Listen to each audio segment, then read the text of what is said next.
Hello everyone, welcome back to our channel. आज हम बात करेंगे नोबेल प्राइज़ 2024 की। तो उससे पहले हम बात करेंगे कि एक्चुअली में नोबेल प्राइज़ होता क्या है, इसकी स्टार्टिंग किसने की और ये किस किस फील्ड में दिया जाता है।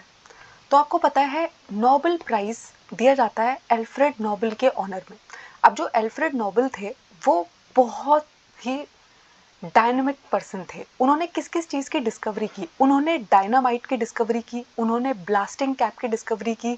वो एक एंटरप्रेन्योर थे, एक बिजनेसमैन थे, बहुत ही सक्सेसफुल इन्वेंटर भी थे। तो बहुत ज़्यादा उनकी क्रेडिबिलिटी थी। ठीक है, तो एल्फ्रेड नोबेल ने क्या किया, अपनी लास्ट विल लिखी और उस लास्ट विल में उन्होंने क्या लिखा कि उनकी जो पूरी लाइफ की अर्निंग्स है उसका मैक्सिमम पार्ट किसके लिए स्टैब्लिश किया जाएगा, किस पार्ट के लिए दिया जाएगा, नोबेल फाउंडेशन को दिया जाएगा। यानी कि उन्होंने क्या डिसाइड किया कि वो नोबेल प्राइज दिया करेंगे। 1995 में उन्होंने नोबेल फाउंडेशन की नींव रखी। ठीक है, नोबेल प्राइज कब से दिए जाने स्टार्ट हुए? 1901 में सबसे पहली बार नोबेल प्राइज दिए गए।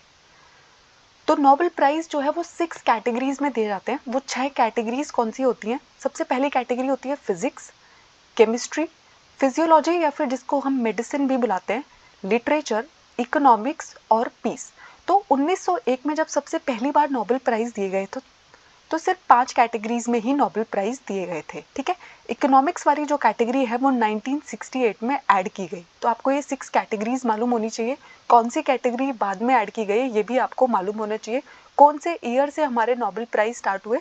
तो 1901 से नोबेल प्राइज स्टार्ट हुए। कुछ ऐसे ईयर्स भी आए बीच में जब वर्ल्ड वॉर 1 और वर्ल्ड वॉर 2 चल रहा था, जब नोबेल प्राइज किसी को भी नहीं दिए गए। अब हमें देखना है कि नोबेल प्राइज 2024 के विनर्स कौन कौन थे डिफरेंट कैटेगरी में। तो हमारी सबसे पहली कैटेगरी है फिजिक्स। तो फिजिक्स में है ना, 2 लोगों को नोबेल प्राइज दिया गया। पहले हैं जॉन हॉफील्ड जो यूएसए से बिलोंग करते हैं और दूसरे हैं जेफरी हिंटन जो ब्रिटिश कैनेडियन है। ठीक है, और उनको ये नोबेल प्राइज फिजिक्स में किस कंट्रीब्यूशन के लिए दिया गया, यानी कि उन्होंने ऐसी किस चीज़ की खोज की जिसकी वजह से उन्हें स्पेशल माना गया कि उन्हें नोबेल प्राइज दिया जाए। देखो, जब पूरे के पूरे साल में सबसे बेस्ट कैटेगरीज को देखा जाता है ना, सबसे बेस्ट खोज को चूज किया जाता है, उस इंसान को हम देते हैं नोबेल प्राइज। तो नोबेल प्राइज है ना, बहुत ही ग्रेट कंट्रीब्यूशन के लिए दे जाता है। तो उन्होंने किस चीज़ की डिस्कवरी की? For foundational discoveries and invention that enable machine learning with artificial neural network. तो machine learning artificial neural network के साथ अच्छे से काम कर पाए, इसकी जो डिस्कवरी उन्होंने की, इसकी जो इन्वेंशन उन्होंने की, उसके लिए उन्हें दिया गया है हमारा फिजिक्स का नोबेल प्राइज। ये 2 लोगों को, ये है हमारे John Hopfield and Geoffrey Hinton.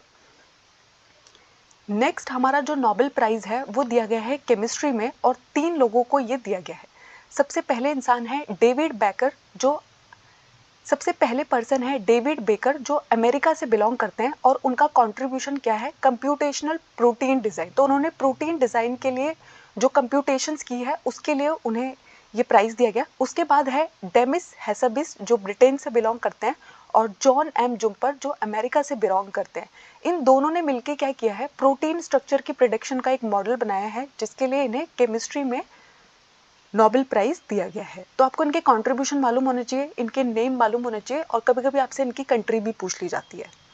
तो ये है हमारे केमिस्ट्री के नोबेल प्राइज विनर्स। उसके बाद है हमारी थर्ड कैटेगरी जिसको हम फिजियोलॉजी और मेडिसिन की कैटेगरी बुलाते हैं। ठीक है, तो यहाँ पर जो आपका नोबेल प्राइज दिया गया वो 2 लोगों को दिया गया 2024 में। विक्टर एम्ब्रोज जो यूएसए से बिलोंग करते हैं और गैरी रुवकन जो यूएसए से बिलोंग करते हैं। अब इन्होंने किस चीज़ की डिस्कवरी की? इन्होंने एक्चुअली माइक्रो आरएनए, जिसको हम क्या बोलते हैं, राइबो न्यूक्लिक एसिड बोलते हैं, इसकी डिस्कवरी की है। इसका रोल क्या है? पोस्ट ट्रांसक्रिप्शनल जीन रेगुलेशन में इसका रोल क्या है? माइक्रो एमआरएनए क्या रोल प्ले करता है हमारे पोस्ट ट्रांसक्रिप्शनल जीन रेगुलेशन में, इसकी इन्होंने डिस्कवरी की। ये दोनों के दोनों पर्सन यूएसए से बिलोंग करते हैं और इन्हें मेडिसिन में नोबेल प्राइज दिया गया 2024 में। उसके बाद आता है हमारा लिटरेचर का कैटेगरी। लिटरेचर की कैटेगरी में हैन कांग लिटरेचर में नोबेल प्राइज दिया गया। अब इन्होंने किस चीज़ के लिए, इन्हें लिटरेचर में इन्होंने ऐसा क्या लिखा जिसकी वजह से इन्हें ये प्राइज मिला? For her intense poetic prose that confront historical trauma and exposes the fragility of human life.